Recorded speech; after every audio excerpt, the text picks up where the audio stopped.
Morning student. तो आज हम plus two class history 9 lesson शासक और रिवीवर।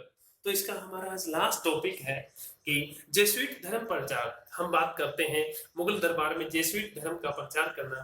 तो देखते हैं जेसुइट धर्म। तो धर्म प्रचार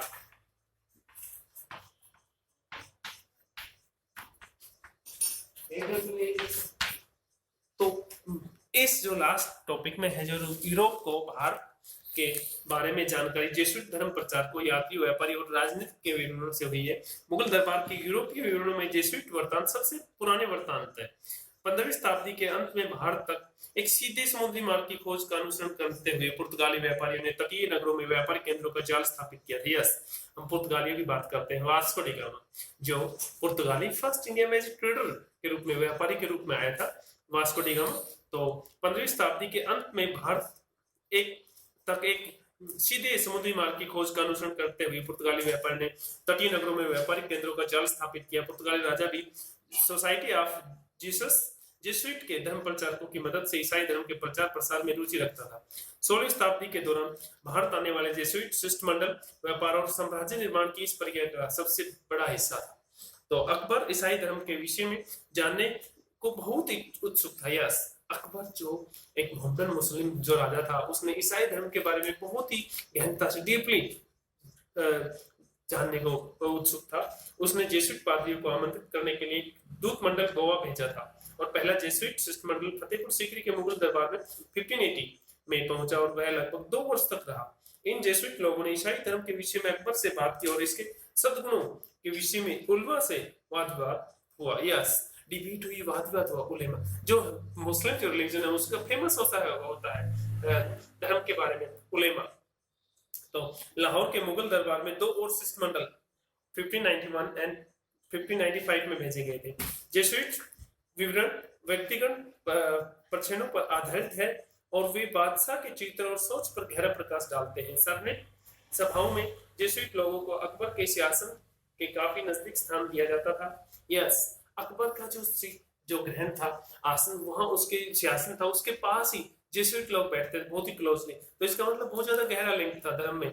तो लोगों को अकबर के सिंहासन के काफी नजदीक स्थान दिया जाता था। वे उसके साथ अभियानों में जाते थे। यह जो भी राजा कभी एक्सपेंशन विस्तार करता था अपना, तो बच्चों को शिक्षा देते थे, तो उसके फुर्सत के समय में अफसर उसके साथ होते थे। जेसुइट विवरण मुगल काल में राज्य अधिकारी और सामान्य जनजीवन के बारे में फारसी इतिहासों में दी गई सूचना की पुष्टि करते हैं। तो औपचारिक धर्म पर प्रश्न उठाना।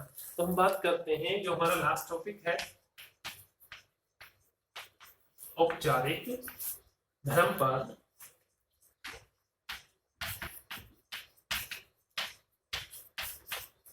पर प्रश्न उठाना। तो देखते हैं मीन्स एक फॉर्मल जो रिलीजन है उस पे क्या मीन्स क्वेश्चन उठा है। तो जेसुइट शिष्टमंडल के सदस्यों के प्रति अकबर ने जो उच्च आदर प्रदर्शित किया है उसे भी बहुत प्रभावित हुए हैं। ईसाई धर्म सिद्धांतों में बादशाह की स्पष्ट दिलचस्पी की व्याख्या अपने मत में बादशाह के धर्म परिवर्तन के संकेत के रूप में की गई है। इसे पश्चिमी यूरोप में हावी धार्मिक सहिष्णुता के माहौल के प्रकाश में समझा जा सकता है। मानसेरेट ने टिप्पणी की है कि राजा ने इस बात की बहुत कम प्रभाव की है कि सभी को उसके धर्म के पालन की अनुमति देकर उससे वास्तव में ही सबका तिरस्कार किया है।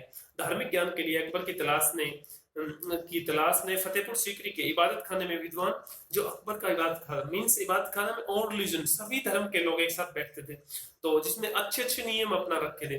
विद्वानों, मुसलमानों, हिंदुओं जैसे जैनों, फारसियों, ईसाइयों के बीच अंतरधर्मीय वाद विवादों को जन्म दिया। अकबर के धार्मिक विचार विभिन्न धर्मों व संप्रदायों के विद्वानों ने प्रश्न पूछे और उनके धर्म सिद्धांतों के बारे में जानकारी करने से इकट्ठा की। धर्म के बारे में जो सिद्धांत होते हैं, अच्छे नियम, उनके बारे में जानकारी इकट्ठा करने से परिपक्व हुए। धीरे धीरे वे धर्मों को समझने के रूढ़िवादी जो तरीके थे से दूर प्रकाश और सूर्य पर केंद्रित देवी उपासना मीन्स एक गॉड देवी उपासना की और सब कल्पित विभिन्न दर्शन गहराई रूप की ओर बढ़ा। और हमने देखा कि अकबर और अबुल फजल ने प्रकाश के दर्शन का सर्जन किया और राजा की छवि एवं राजा की विचारधारा को आकार देने में इसका प्रयोग किया। तो इसमें देवी रूप से प्रत्येक व्यक्ति का अपने लोगों पर सर्वोच्च प्रभुत्व और अपने शत्रुओं पर पूर्ण नियंत्रण होता था।